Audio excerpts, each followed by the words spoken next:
Redbelly Insights podcast. This is episode 2. I'm your host, Mark Montfort from Not Centralized, and also the Australian DeFi Association, a great community of people working in this space.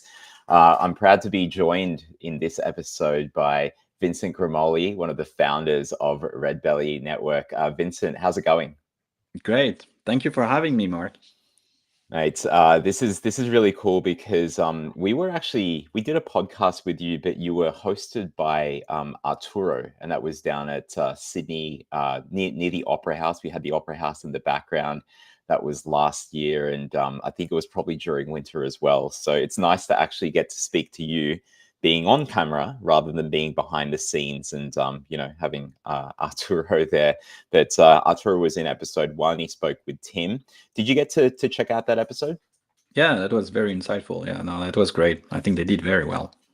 I think so too. There was a lot of pragmatic kind of lessons there that maybe people, whether they're in TradFi or blockchain, just needed to hear because they maybe weren't aware that, okay, if you're a degen, that blockchain will take a little bit of time. If it's done in the right way, it'll be better. But like there's some practicalities when it comes to actually getting blockchain working in these spaces, but very important that we do this because these are just much better rails. So some really insightful stuff from that. They mentioned things like the importance of legal and financial frameworks and the barriers that institutional players still require. And they spoke about something that's near and dear to your heart, which is the finality and why that matters, about instant settlement as an essential piece for institutions. So, all of that kind of stuff was there in episode 2. We're going to dive into some more details in this episode here. But just by way of background, if there's anything that, people may have just been discovering Redbelly for the first time, I know it's a surprise, but it still happens.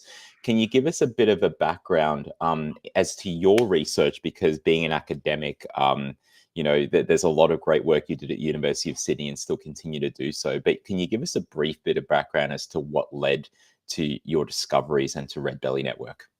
Yeah, sure. And that's an interesting question. But Redbelly essentially is yeah, as you said, is something that some technology that came out of long effort on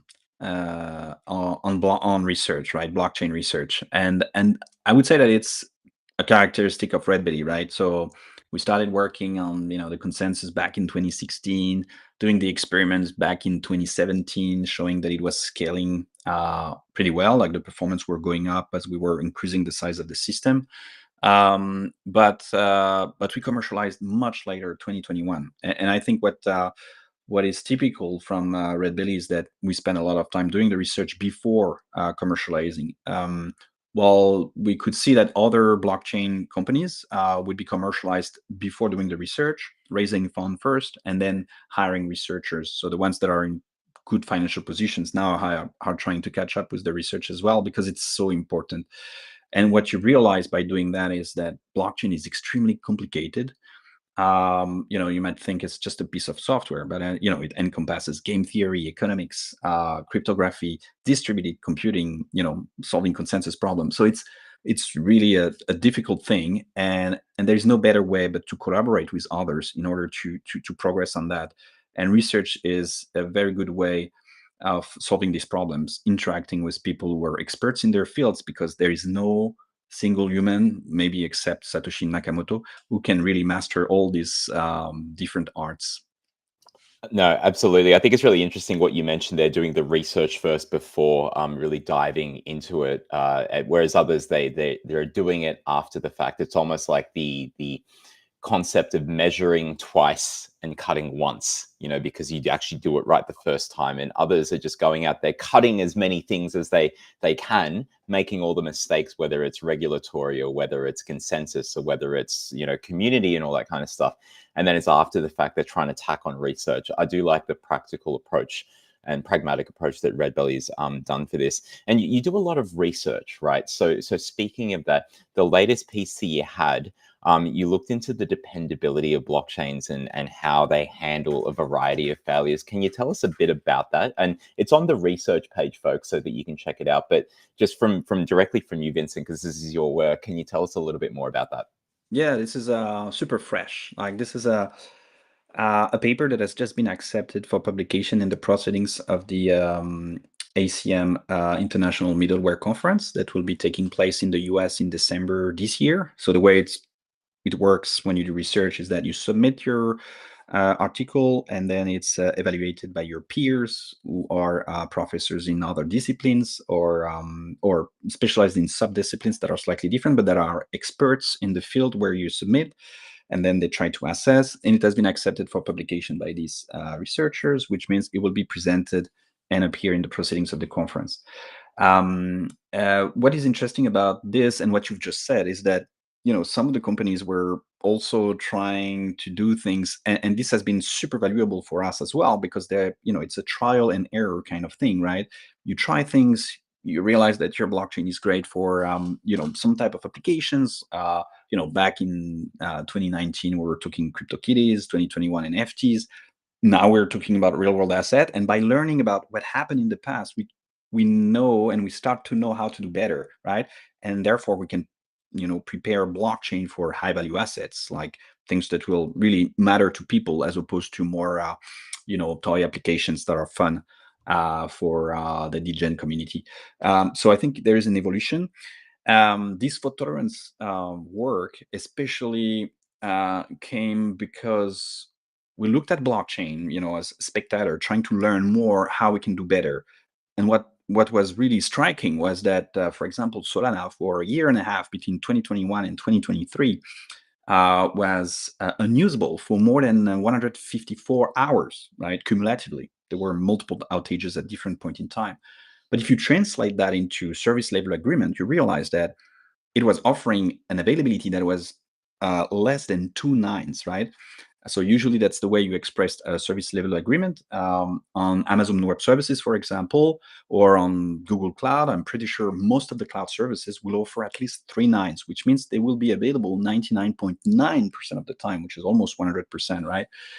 So we know that distributed system can offer a service most of the time. So why blockchain that is supposed to be fault tolerant cannot do as good? That was like the fundamental question we started to ask ourselves in order to start this project. And so we decided to just take a benchmark that we had, extend it. It's called Diablo, the benchmark. It was just here to test blockchains with realistic workload, NASDAQ kind of decentralized exchange workload, Uber mobility service workload, and so on and so forth. And we said, okay, why don't we use this benchmark that we open source, that is available out there, and we extend it by seeing how injecting failures impact the behavior of these blockchains, right? Because we deployed Solana, we deployed Avalanche, we deployed Algorand, we deployed DM, Redbelly, Ethereum. There were so many blockchains that we tested, right? So we thought, okay, let's do the same thing. Maybe we don't need to just stress test the blockchain. Let's send a constant sending rate and see how injecting isolated failures can impact the performance. And we came up with very big surprises. For example, we realized that there was cases with the warm-up of Solana that could lead to some late calculation of some metrics, and this late calculation could crash a node. And because all the nodes were executing the same code, then it could lead to a global crash. And then we talked to the Solana developers. We realized that this warm-up was not, thankfully, deployed on the mainnet, and that was just the default configuration on the source code. So we started learning that, oh my God, that's a good thing that the warm-up is not used on production, and this is also valuable for people who want to deploy Solana and test it, because otherwise their system would crash. We found out that Avalanche was using a throttling that could be also impactful to the performance, simply because if at some point the nodes were overloaded in terms of CPU consumption, they would start dropping messages, the consensus would not receive the necessary messages, and the throughput will become hectic. We made a lot of different discoveries about Aptos and the way it offload the leader, but tends to ask the validators to do more work and therefore needs a lot of resources. And we also noticed that there were other issues in performances with Algorand as well in some cases. So we tested under partitioned injection of transient crash failures. We also tested really isolated failures where we lost packets voluntarily. So we did all sorts of different failure patterns to observe the variation of performance. That's what led to this very interesting paper. No, fantastic. There's a lot of really interesting insights that you had from that. I mean, first and foremost, you talked about like the trial and error kind of work that was being done in the research first. And there's that saying that if we don't study history, as you mentioned before, looking at past values, we're doomed to repeat it. So it's very pragmatic as an approach that you guys do look at things that have gone wrong in the past. And more recent history, like when you spoke about Solana, and it's important that others need to know about this. The benchmarks thing is actually really interesting as well, because for folks like me, we that do a lot of work not centralized in blockchain, but also AI. Benchmarks are massively important to really gauge the efficacy and how good a certain model or approach is. So I think it's really interesting that you raise that, because what you're talking about essentially, it encapsulates how do we have practical usage of blockchain. It's not just blockchain for the sake of it, but actually making it useful to solve real world business problems. Because like you said, the 3 nines is what's expected by normal businesses. We can't fail on that. And so I think it's important that blockchains do have this fault tolerance. But let's get into the tech side of things, the tech behind Redbelly. And the first question that we've got for you is that for those that are new to the network, what would you say, and you've kind of alluded to a little bit about this before, but what's the difference between Redbelly's architecture compared to other blockchains like the ones that you've just mentioned? Yeah. So for those of eyes that they're, let's say, the technological innovation at first that we had was around the super block. So think about blockchain as a competitive process, right? You have everyone in the network trying to impose its block to the rest of the system. Why? Because if it wins, then its block will be appended at the next available index of the chain, and then the one that has imposed its block will get a reward, right, expressed in the cryptocurrency that is inherent to the blockchain protocol.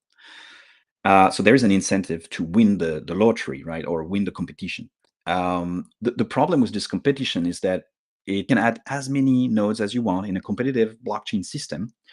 At the end, right, and that's a shame, right, because you're not truly leveraging the resources. You're wasting the resources, but moreover, your performance will not go up as you scale the size of your system. Block novelty of Redbelly.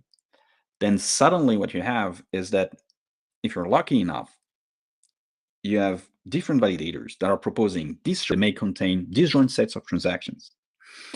And if you have a consensus algorithm transaction, you will have in this super block linearly with the number of validators that you have added, right? So this is true scalability. You increase the size of the system, and by leveraging the resources you have added to the system, you will increase the number of transactions you can commit per consensus instance. Therefore, unit of time.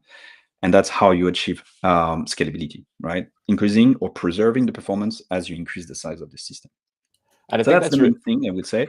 But of course, there are other novelties since then, and I'm happy to elaborate on that later. No, absolutely. I think that's one of the main ones that you mentioned there. And it's a surprise to many, because we're used to, in the blockchain world, or even just any kind of system, where the more that you use a system, the more it starts to break down. It doesn't get stronger over time. It's more of a, and when you mentioned the blocks, it's like a zero-sum game. It's like the one that can get to it first, and we just keep on like throwing more and more money at it. It doesn't actually make a system stronger. It just pushes power, to If I those can that can add to afford it. that, Yeah. I just want to be completely transparent here. Mm. It's true that scalability cannot be achieved to infinity, right? So there is a moment where you truly leverage the resources of the machines, but there is a moment where there's another resource that becomes limited, which is the bandwidth of the network. And at some point, usually the performance will plateau anyway. So thinking that there is infinite scalability, I think, Mm. is a bit utopic, to be honest. Oh, absolutely. So that, we can scale linearly, but we have to take those practical aspects into effect. And, it's really interesting, the super block concept. I encourage people to dive into that more because it's what enables you guys to be able to provide this uniqueness to the blockchain space. But you mentioned fault tolerance at the start. Now, that's become such a critical benchmark for, well, I think it has become such a critical benchmark for blockchains today. Why would you say that is? Like, what's the reason you think that such a thing is important? Yeah, for us that became interesting. We've talked about the chain spec resolve, like that we're listing Redbelly blockchain as one of the like the fastest blockchain in terms of max TPS among 50 different blockchain technologies. And then you start asking yourself, okay, if I have 600,000 transactions per second, maybe I should stop optimizing the performance and look at other dimensions, right? And for us, as I mentioned, since we learned that Solana had some outages, we thought, okay, there might be something to be done around fault tolerance. Like it's great in the base case scenario to achieve high performance, but what if we are not in the best case scenario? What if you're running in this dynamic network and you have suddenly, for some reason, validators who decide to unplug their machine, right? Or they experience a network outage. How would the blockchain service behave, right? It's not because you have a power outage in a region of India that your entire worldwide blockchain network should crash, right? This is not reasonable, especially distributed systems should be fault tolerant. So we thought, okay, let's try to play with that, and the way we thought about it was artificially we're going to inject failure and see how it behaves. And for us, that was very important because we could see that the blockchain protocols were maturing, but still they were not to the level of cloud services. We talk about Web3, where we're talking about democratization of the use of blockchains by users who are not tech savvy, right? But we cannot even offer a service that is available 99.9% of the time. So let's try to do better there, and this will enhance the usability of the blockchain technology. Yeah, absolutely. And I think it's a really interesting point because people, whether they are tech savvy, I would say even the ones that they're non-tech savvy at all, they're the ones that would really be surprised that, hang on a second, I came into blockchain because it's supposed to be quite secure and the distribution is, my friend Vincent told me at uni that it's supposed to make it secure, but there's more of this nuance. It's not just because it's blockchain that immediately it becomes secure. And I think it's really great that you've pointed that out. So I think that's the kind of thing that we need to dig into, because if we don't do it ourselves, where is it going to be discovered? It's going to be discovered when it's actually used out there in the real world. And it would just be such a shame when it's for supply chain or it's for payments and national payments infrastructure using a blockchain that hasn't tested these things and it collapses. How far back that sets the industry is going to be really interesting. You highlighted some of the other fault tolerance study things at the start. So let's jump to something that I think is really interesting, which is fairness in blockchain. And it's one of the things that we looked at very early on as like a concept coming into this space 4 years ago. You've spoken a lot about fairness in blockchain. Now, what exactly do you mean by fairness in the context here? Yeah, so fairness is really one of the most overloaded term that I've seen in research. So if you talk to someone in formal verification, he would have his own definition of fairness. If you talk to a distributed computer scientist, it will probably think about starvation freedom. If you talk to different people, they will come up with different definition. If you talk to a bank, they will have also their own definition of fairness. So I think I was invited to give a talk at this fairness workshop located with the Financial Crypto Conference in Japan, and that was in April. And so what I wanted to do is to try to show all the fairness problems that I could see in blockchains that are super hot topics and that the community should look into because there is so much work to be done. And so I covered several definitions of fairness, but the most traditional definition of fairness, usually, or maybe for me, is censorship resistance.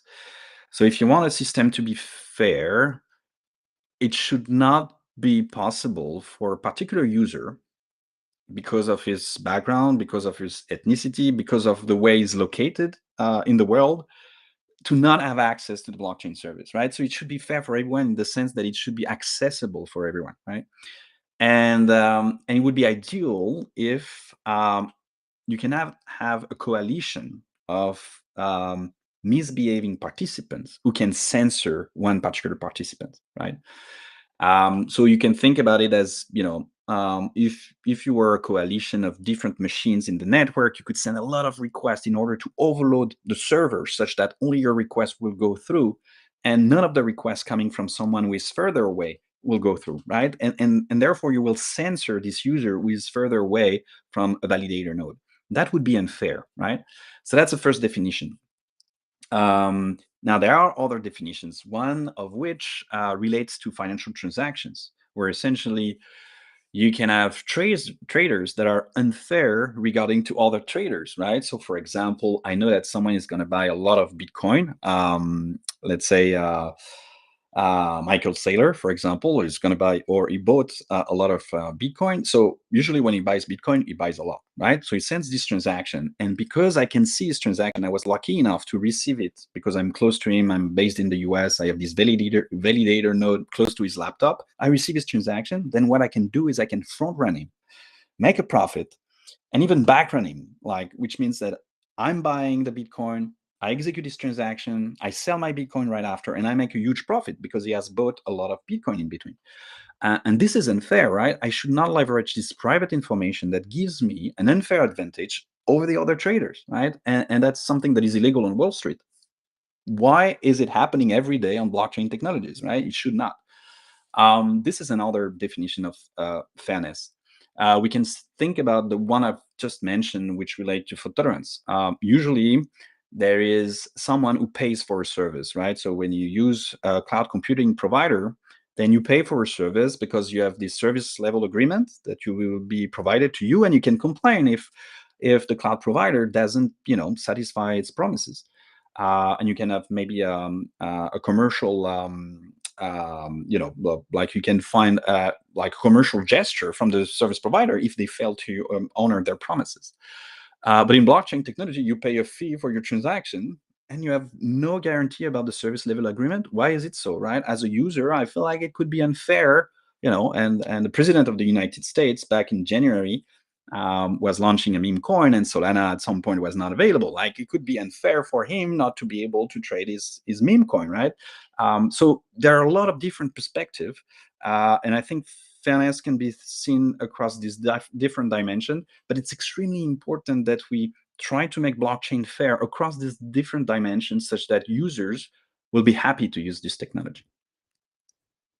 Absolutely. I think there's a lot of different definitions of fairness, and it's funny because, like you said, it depends. Are you a computer scientist? What's or a developer, a user, an investor, the bank? What's fair to them is it's definitely always going to take these things that are personal to that organization or individual into account. But we need to think about these things from all of those different angles of who the user is, but the different aspects, like fairness to access, fairness to other areas there. But let's talk about why it matters, because for example, what happens when blockchains are unfair? In practical terms, let's talk about it from a user's and developer's perspective. You allude to some of those things, but let's dive into it more. What can you say to that? Yeah, I think blockchain is here also to bring fairness to the people through its transparency property, right? So you can think about mobility service, right? The gig economy in general, like the mobility service might, or yeah, just take mobility service as an example. There might be a company that is more interested in its own profit, and therefore will penalize a service provider like a taxi driver based on some condition that gives reward to the company, right? And these systems can be opaque. And I think transparency is supposed to bring this level of fairness in the sense that users should be able to choose between this service, this particular mobility service offer, or this other mobility service offer based on maybe the reward that it gives to its taxi drivers, or the margin that it makes, or the cost that it incurs on the users, right? And users should be able to have this information in order to choose in a fair way which service they prefer. So I think blockchain inherently is supposed to be fair. And what we're seeing here are obstacles that prevent, really this fairness to be happening. When we talk about maximum extractable value, that's becoming a big problem. Of course, there is part of the community that feel like, oh, it's fair because I got this information before the others, so I should be able to exploit it. Maybe I have this very good bandwidth. I'm paying my internet service provider to get this very fast access to this information, and therefore I want to be able to make a profit out of this information. But if you step back a little bit, I think there should be rules and safeguards that define how people should benefit from others. And this maximum extractable value, like these front-ending attacks that I was mentioning, which is a subset of example of maximum extractable value attacks, came as a surprise. Like, in some sense, you had these really good hackers or opportunistic traders who managed to implement these things, right? And there were a lot of people who were not maybe capable enough in order to extract this value, that were left on the side. So is it fair that you need to be really a good hacker in order to become an opportunistic trader, or should it be a service that is available to anyone? So I believe in the latter. Yeah, I think it's interesting because blockchains themselves, they technically, whether blockchains or let's call them any service and product provider, they're the ones that have the power because they know how the system works, and hopefully they've tested things as much as you guys have. But just letting a system run and having a bit of a Wild West, that's what we've had with blockchain. The fact that you can do things that are illegal in many cases in the financial world, but yet are just able to be tolerated in a blockchain world, such as front running, it does make it a murky and non-friendly place for normal everyday businesses to come in. I mean, just given what Redbelly's done, one of the biggest concerns that the businesses have had from the ones that we've spoken to here in Australia and around the world early on in our blockchain journey was that how can we use something that is overly transparent, as in when you and I do a deal, I can see your wallet history, you can see mine. Maybe that's good for just peer-to-peer stuff, but for businesses showcasing margins, the fact that you guys take that into account and you have zero knowledge proofs that can obfuscate and keep commercial confidentiality, I think it just shows the thinking that's been done to make this like a really useful sort of thing. And just the penalization that we need to take that into account, because otherwise these things will just be unfair systems, and instead of recreating something better, we're just bringing over the unfair world that we have right now to to new technology. But just one thing that I just want to highlight before we go to the next question on fairness is I think that what you're talking about here, people need to think about where do they see these sorts of maximum extractable value in just everyday life. There's so many things that are just obfuscated. You don't know, why are you getting this ad? Well, because those guys are paying for more money. It's not that they're necessarily a better thing. People complain about the algorithms on Twitter and other kind of places only showing them certain things. It's become a bit of a pay-to-play market. And I think blockchain and what you guys are doing at Redbelly can definitely help there when applied. The final thing on fairness, and we'll get to some community type questions that we've been talking about.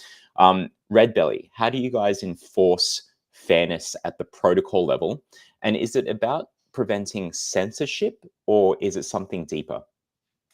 That's a good question. I would say it's something deeper, because we've been working on things without labeling them as fairness necessarily, but for quite some time. So back in the 2021, when we published this paper about Redbelly blockchain at the Security and Privacy Conference, what we had was a proof that there was censorship resistance offered by Redbelly.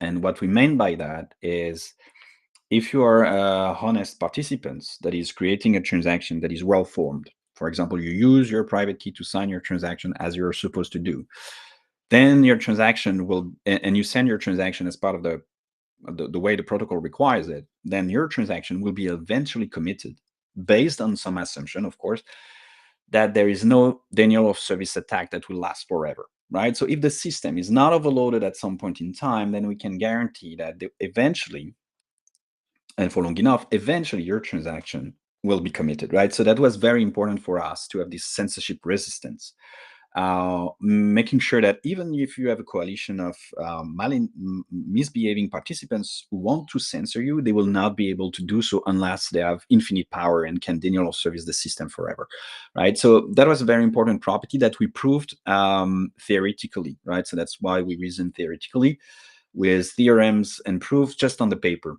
So it might seem a little bit confusing for practical people, especially we were making some assumptions. But we went further than that, especially practically since then. And we have also tackled the problem of fairness in terms of maximum extractable value mitigation. And the problem I was mentioning, which is front-running attacks, or combined with back-running attacks, it becomes sandwich attacks.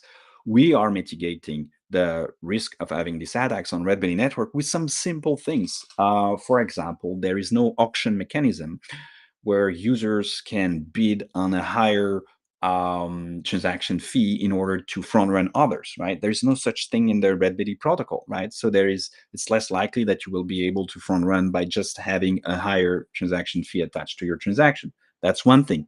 Other things that we have been implementing, and you were talking about penalizing, we've been working on accountability. As early as 2019, we defined what was the accountable consensus protocol with some colleagues at National University of Singapore, and we integrated accountability in the core of the blockchain, right? So making sure that if people misbehave and they try to influence the outcome of the consensus, for example, in order to make a profit, then we will be able to detect them and penalize them, right? So at the end, they will lose more than they will win, and this will guarantee that they are incentivized to behave. So these are the couple of things that we have, or we already have integrated, or that are already on our roadmap for this year. But we went even further, and now we have protocols that are ordering transactions that are not concurrent, but making sure that someone cannot front run someone else if there is a supermajority, like a large group of the nodes of the blockchain network that agree to say that transaction 1 was received by them before transaction 2. If this is the case, and a large portion of the networks has seen transaction 1 before seeing transaction 2, then it's impossible that transaction 2 will be executed before transaction 1. And if you guarantee that, you're drastically reducing the type of attacks that are coming from validator nodes that are reordering their transactions, right? And finally, another thing that is built in is the collaborative reward. The collaborative reward says that for each superblock that is appended to the system, the reward will be distributed evenly across candidates, and it's going to be distributed evenly across governors, right? So you have this fair distribution of the reward for all the nodes that were active and contributed to the superblock. And this is in contrast with the traditional blockchains that will only reward one of the nodes and therefore incentivize the competition. So that's also something that is built in the protocol.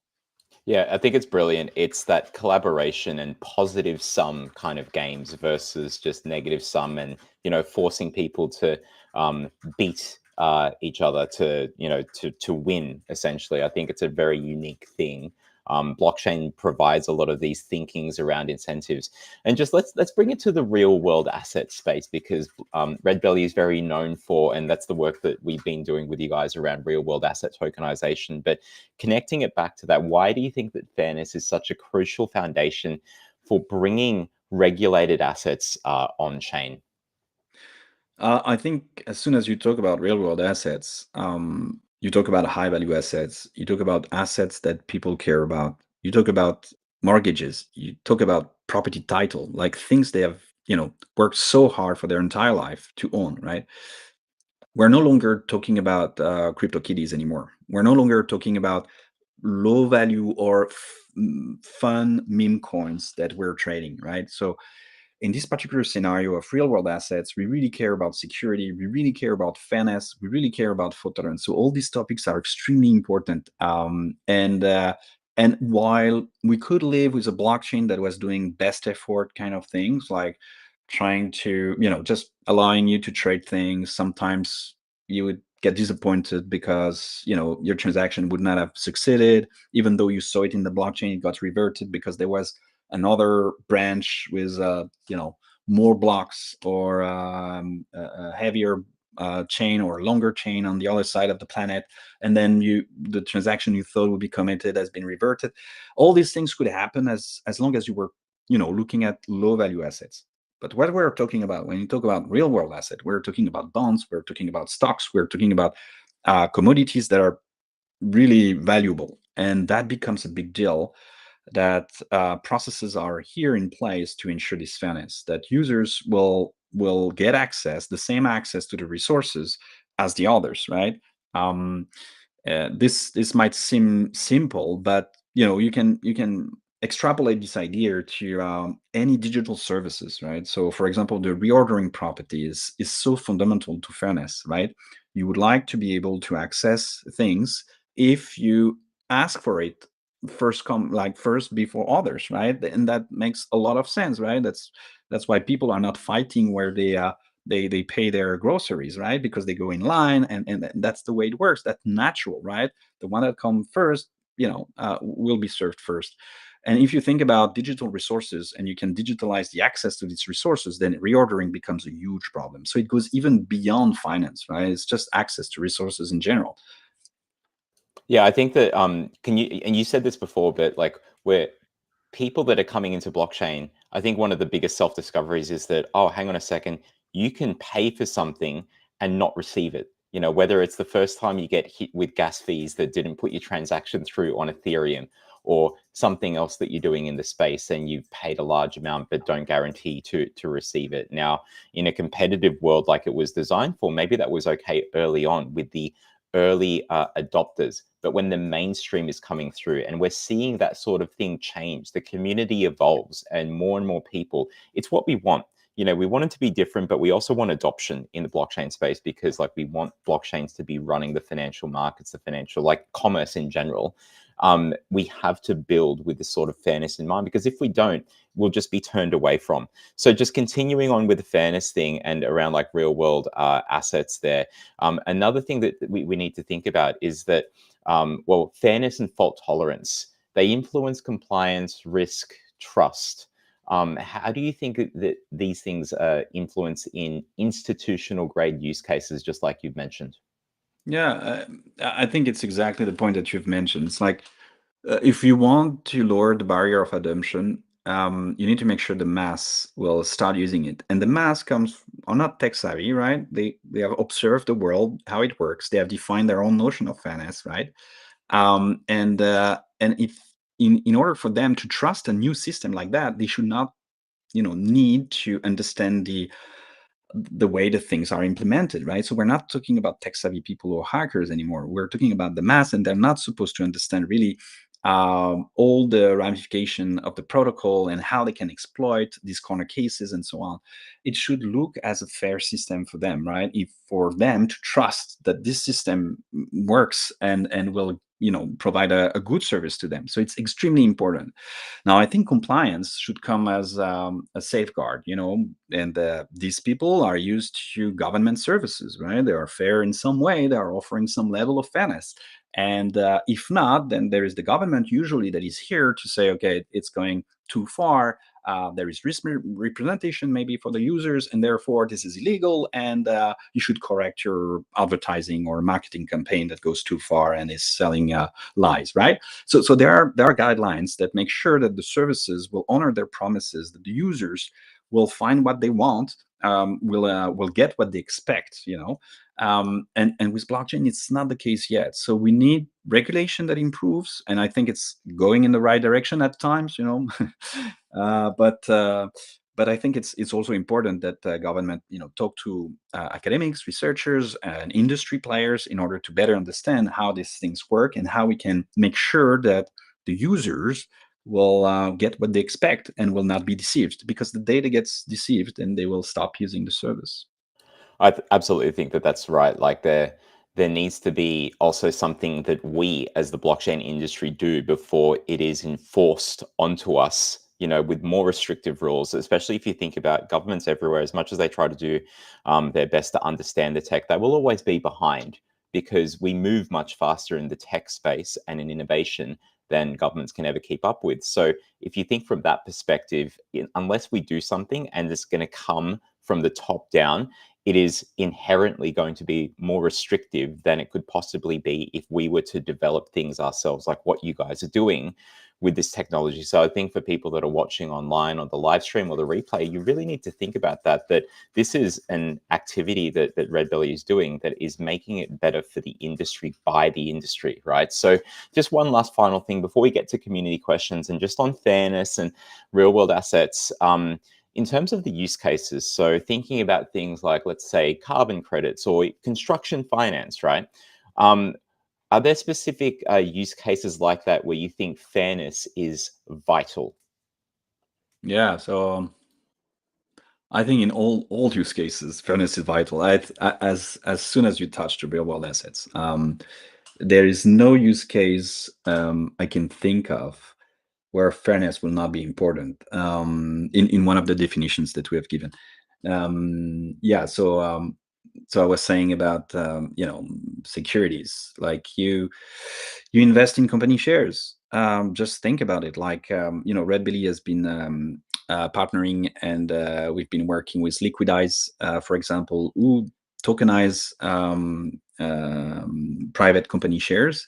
The same problem happens, right? You want to get the shares at the price that they're currently have, right? So you don't want to pay more.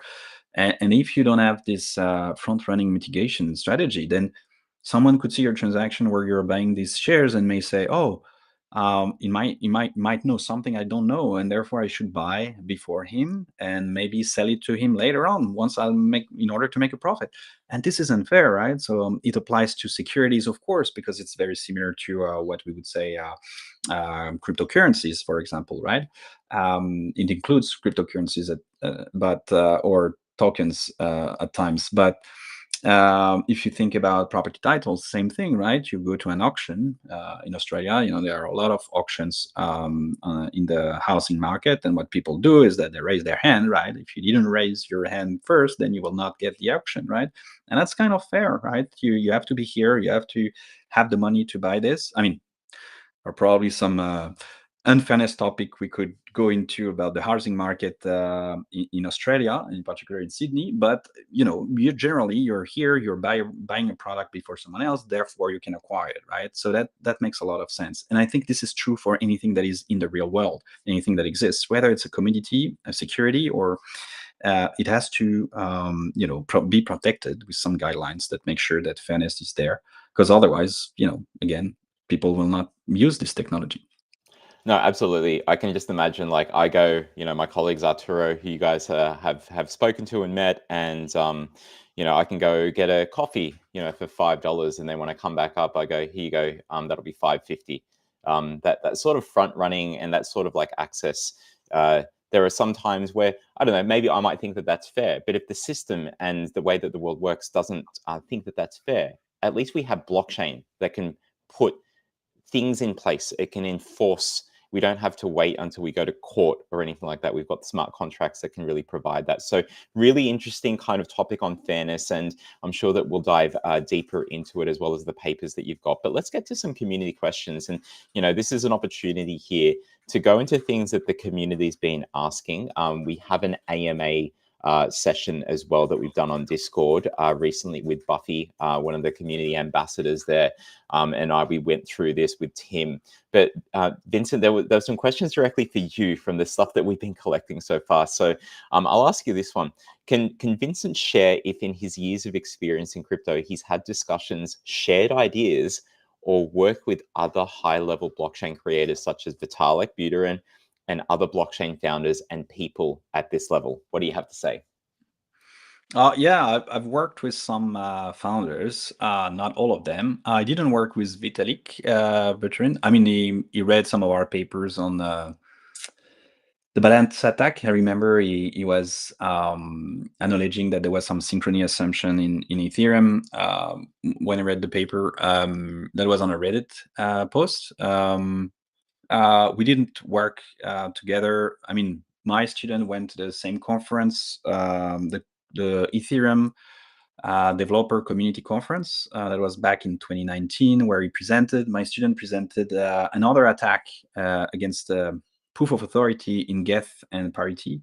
That was the attack of the clones. So it's not like they were working together, but they were going to the same conference, presenting their ideas. I've been personally involved. I've been to different places. MIT, where Silvio Micheli is from. I invited him to Sydney, where he presented Algorand at the University of Sydney. I've been discussing with different people, about research, and I keep doing that. So I'm in collaboration with the head of research at ENSA. I'm trying to see if we could give a talk there in order to present the latest finding we had on Solana, because they are really interested in improving the consensus protocol of Solana. And the findings that we had around the fault tolerance are insightful as well for them.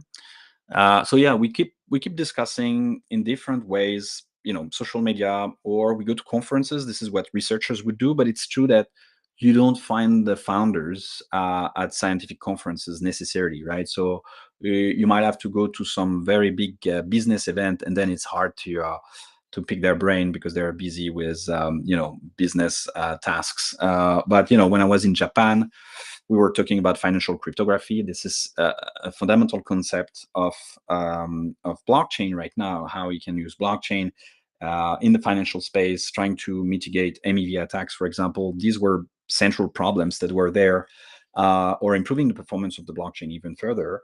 And the people I was talking to are usually researchers that are working in these disciplines. They are not the founders necessarily, but they're really making progress and trying to improve these protocols.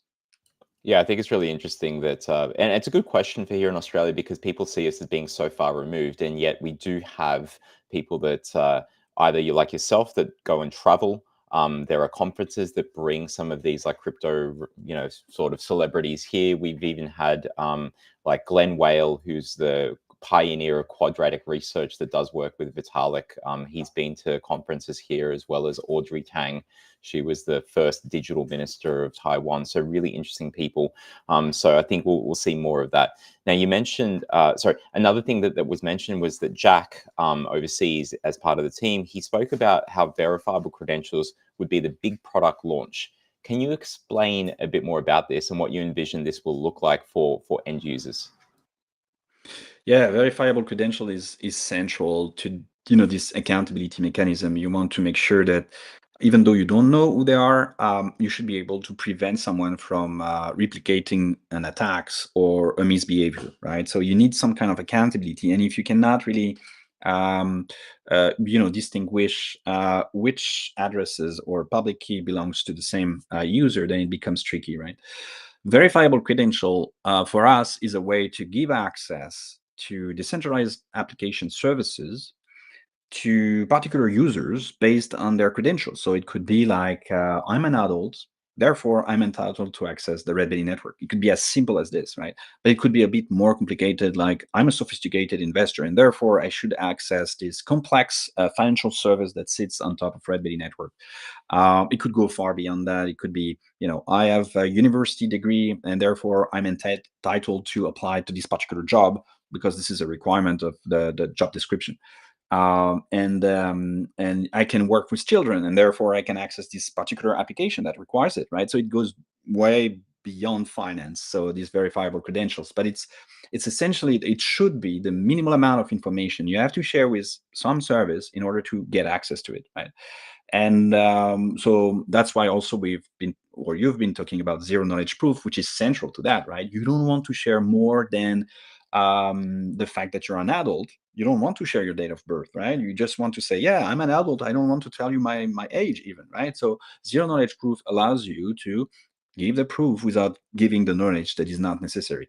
So it's a very useful tool that is also built in the way we reveal verifiable credentials. In terms of how would it looks like for the user, I think it's very important that we have self-custody of personal identifiable information. So these verifiable credentials should sit with the users themselves, on a mobile device, maybe in their wallet, right? They keep ownership of this verifiable credential, and they just share the bits and pieces that are needed in order for them to access services, right? They don't share their entire verifiable credential, of course, especially if it has a lot of information like a passport number, right? Most of the case, you don't need to share this. You just share the fact that you're a citizen of a particular jurisdiction, and that's good enough, or even a group of jurisdiction, and that's usually good enough. So self-custody is extremely important. Sitting in your wallet, making sure that you can access these services seamlessly, so that it should be simple for the user. And that's what we're working on at Redbelly, making sure that this experience flows very well, and it preserves this privacy as well. Yeah, I find it interesting that there's a lot of governments around the world and even Australia that is starting to look into how do we look at digital IDs. And some mentioned decentralized technologies, which is great. And some even mentioned selective disclosure. So hopefully, wherever it is applied, that Redbelly gets a hand in being able to help with that, but B, that they at least use the right kind of technology, because without that, we just see censorship, repeats of technology issues that we've had in the past and more. And it even helps AI. Like, people don't realize that blockchain can help AI far more. And ZKPs can be part of that, and we'll dive into that in a future episode. But another question here was around the leadership, and what is your top priority for 2025 or the rest of 2025? I can't believe we're already nearly halfway through. But what would you say from your perspective is the top priority for the leadership team of Redbelly?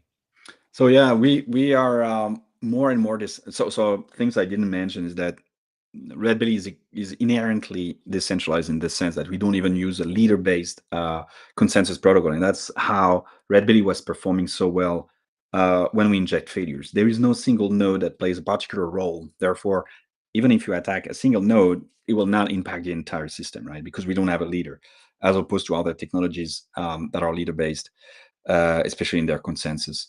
But we're always trying to get more and more decentralized, right? So that's a big piece of work that we're working on, making sure that we have node operators that will contribute not just to be a candidate, which means they're here ready to be governors, but really involving the external node operators wherever they come from to be governors, to decide upon new things that's going to happen to the protocol, that may vote for new versions of the protocol. So we are working actively on trying to make sure that we will have improvement proposals that will be shared with the community, that will be decided by the community, and that will be implemented also by external developers, not necessarily just Redbelly Network.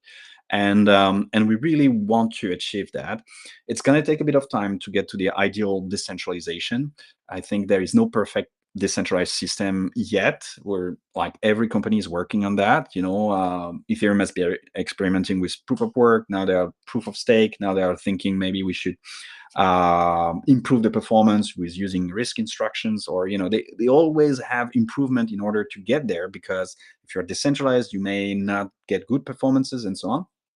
I think we're really on this trajectory. We have great ideas that we need to implement, but in the shorter time frame, I think we want also to make some improvements around the accountability. So right now we have some systems we can monitor things, but not all the penalization is being automated. So if you have misbehavior, then it may take time to penalize a misbehaving participant. Our ultimate goal is to have this completely automated in the system, but it requires a bit of effort. This is short-term accountability, full accountability, but longer term is like improving decentralization.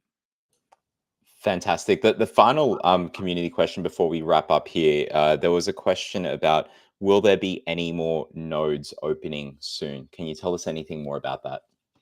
Yeah, so we rely on node operators. If they're not there, Redbelly doesn't run, right? So it's as simple as that. We are already decentralized, right? So we need these node operators. We have a program to onboard the node operators in different phases. We have node operators currently running. They come from different jurisdictions. There are 200 node operators we critically need all the time running. So we're monitoring also their activity. We're giving them feedback if they are not active. We have learned a lot with them because they allowed us to understand whether the system was performing, whether there was a risk that the system could slow down, based on the activity of all these nodes. So we learned as well how node operators can, how often they're online, for example, that informs us what we should do in order to make sure that there is, 100% availability, ideally. We have several tranches of node operators. The first 200, I've been helping a lot so far, but our aim is to scale, right? So we don't have enough node operators to scale to this level of decentralization that I was talking about. That's gonna come up next. And therefore, we're going to invite more node operators to join the testnet first. We're going to do some scalability tests, like really hundreds and hundreds of nodes, seeing how it behaves, if everything is flowing very well, and before moving them to production, right? So there will be phases where we will invite more node operators to join testnet, and we're talking about hundreds and hundreds of them. And then once we will be convinced that it works well, we will progressively move them to production. But be patient, it takes time, and we didn't define when this large batch of node operators will be coming to testnet. That's still being discussed at the moment, based also on our progress internally, making sure that it will not break anything that we have implemented so far.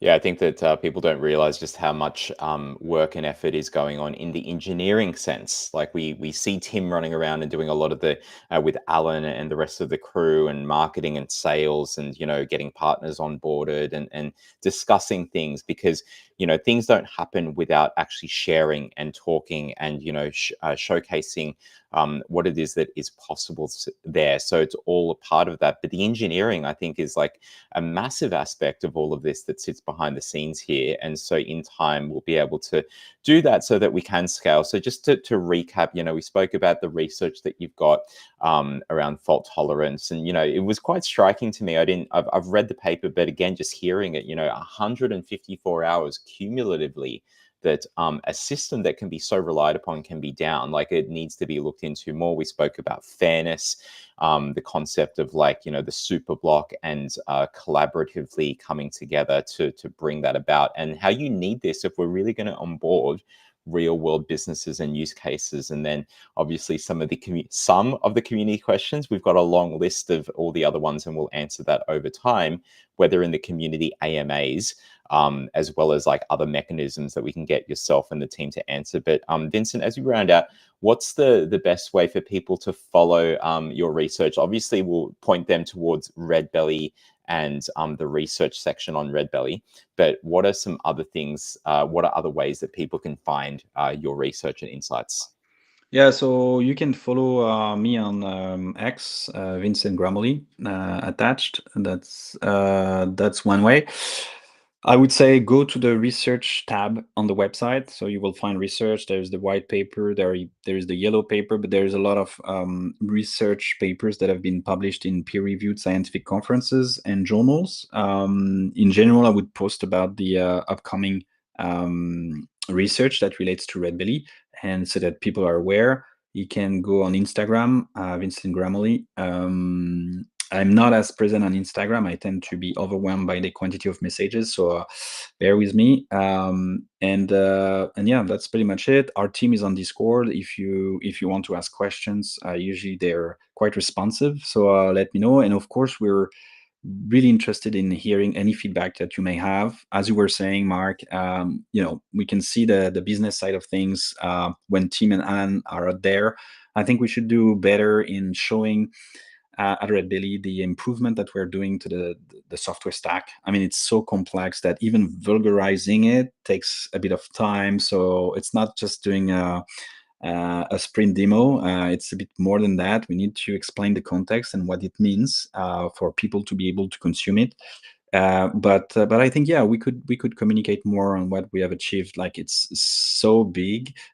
When we step back and look at what we have achieved, like, we realize it's extremely complex, and I think we should be communicating more. So if you have any feedback on the type of format or anything, like, I'm talking to the community in general, feel free to share it on X or any social media where you can find me. And of course, send emails to info@redbelly.network if you need. Absolutely. And I think exactly what you're describing there, this is the whole reason why we've got Red Belly Insights now as this weekly show, why we've started this AMA, and why people are going to see a lot more activity in the community, because it's being asked for. And I think it's not just like the activity of sales and marketing, but it's also the engineering side and what is it in it for developers. Because for folks like Arturo, one of the biggest reasons why we liked what you guys were doing, because it's being built in such a pragmatic way that it just, if you think about, if you're coming over from non-blockchain to blockchain, you need certain things in place. And Redbelly is one of the leaders in being able to provide that, if not the leader, I would say. So look, Vincent, so much insights there. People want to look at this, be able to watch the replay. Even, we'll do something around AI to help people understand all of this, because it's a great translator. But thank you so much for the hour, and we'll speak with you soon. Thank you very much, Mark. Cheers.